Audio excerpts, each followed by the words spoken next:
गंगा नदी भारत की सबसे अधिक महत्वपूर्ण नदी है। इसका महत्व भौगोलिक, आध्यात्मिक और अधिदैविक दृष्टि से अत्यंत महत्वपूर्ण है।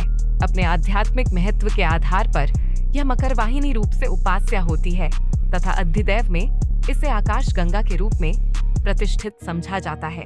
अधिभूत में तो इसकी अनेक संज्ञाएं हैं जो इसके अन्यातिशायी महत्व का व्याख्यान करती हैं। गंगा के इस महत्व के कारण अन्य नदियों को महत्वपूर्ण बतलाने के लिए उन्हें भी कई बार गंगा कह दिया गया है। एक और भी बात गंगा के विषय में ध्यान रखने योग्य है कि हरिद्वार प्रदेश में आने के पूर्व गंगा में हिमालय से बहने वाली अनेक नदियों का संगम होता है।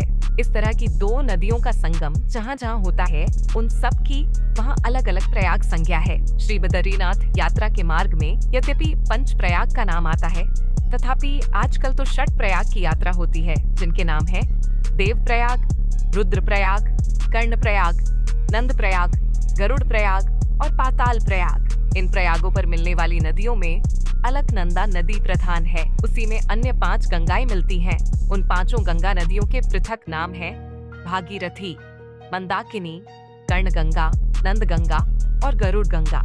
इसके अतिरिक्त एक विष्णु प्रयाग भी है जहां विष्णु गंगा का अलकनंदा से संगम होता है।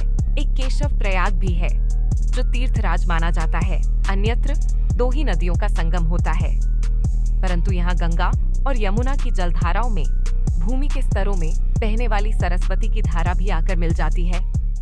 2 प्रवाहशील नदियों के संगम स्थल में अत्यधिक पवित्रता और शांति रहने के कारण यह भूमि यज्ञ करने के लिए बहुत उपयुक्त समझी गई थी, इसीलिए उनकी संज्ञा प्रयाग हो गई। यज्ञ यागदी के लिए प्रकृष्ट स्थान को प्रयाग कहा जाता है। गुरुवर विद्या वाचस्पति जी ने अपने जगत गुरु वैभव नामक संस्कृत ग्रंथ में यह दिखाया है कि आकाश से गंगा का अवतरण पामीर पर्वत प्रदेश में हुआ था, जिसकी प्राचीन संज्ञा प्राणमेरु थी। वाराह पुराण के आधार पर उन्होंने दिखाया है कि पामीर प्रदेश से 4 गंगा की धाराएं निकलती हैं। ये चारों धाराएं 4 दिशाओं की ओर प्रवाहित हो जाती हैं। पूर्व वाहिनी नदी का नाम सीता है, उत्तर वाहिनी मद्रा नदी है, पश्चिम की ओर यक्षु नदी प्रवाहित होती है तथा दक्षिण की ओर अलकनंदा नदी प्रवाहित होती है। उक्त चारों नदियों की गंगा संज्ञा सामान्य है। पूर्व वाहिनी सीता नदी के 3 स्रोत हो जाते हैं जो पूर्व समुद्र में पृथक पृथक गिरते हैं। उत्तर वाहिनी मद्रा का ही नाम मद्र सोमा है जो उत्तर समुद्र में मिलती है। यक्षु को ही पुराणों में चक्षु कहा गया है। इसी को जम्बू नदी भी कहा गया है। यह कैस्पियन समुद्र में गिरती है। अलकनंदा भारतवर्ष में बहती हुई दक्षिण समुद्र में मिलती है।